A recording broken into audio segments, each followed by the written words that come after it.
ರಾಯಚೂರು ಜಿಲ್ಲೆಯಲ್ಲಿ ವಿವಿಧ ಕಾರ್ಯಕ್ರಮಗಳನ್ನು ಮುಗಿಸಿ ಬೆಂಗಳೂರಿಗೆ ತೆರಳುತ್ತಿದ್ದ ವೇಳೆ ಮಾರ್ಗ ಮಧ್ಯ ಸಿಂಧನೂರು ಗಂಗಾವತಿ ಮೂಲಕ ಬಳ್ಳಾರಿಯ ಜಿಂದಾಲ್ ಏರ್ಪೋರ್ಟ್ಗೆ ಸಿಎಂ ಕಾನ್ವೆ ತೆರಳುತ್ತಿತ್ತು. ಸಿಎಂ ಬರುತ್ತಿರುವ ಹಿನ್ನೆಲೆಯಲ್ಲಿ ಝೀರೋ ಟ್ರಾಫಿಕ್ ಅನ್ನು ಮಾಡಲಾಗಿತ್ತು. ಈ ವೇಳೆ ಗಂಗಾವತಿಯಲ್ಲಿ ಈ ಒಂದು ಟ್ರಾಫಿಕ್ನಲ್ಲಿ ಗಂಗಾವತಿ ಶಾಸಕ ಗಾಲಿ ಜನಾರ್ದನ್ ರೆಡ್ಡಿ ಅವರು ಕೂಡ ಇದ್ದರು. ಈ ವೇಳೆ 20 ನಿಮಿಷ ಕಳೆದ ಅವರು ತದನಂತರ ಡಿವೈಡರ್ ಹತ್ತಿಸಿ ಸಿಎಂ ಕಾನ್ವೆ ಬರುತ್ತಿದ್ದ ಎದುರಿಗೆ ಚಲಿಸಿದ ಒಂದು ಘಟನೆ ನಡೆದಿದೆ.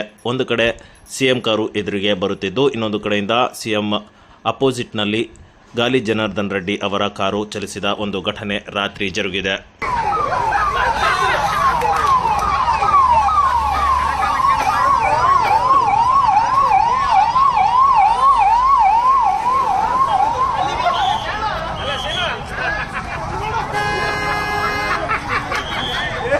ಅಡ್ಡ ಪಟ್ಟ ಹೋಗ್ಬಿಟ್ರು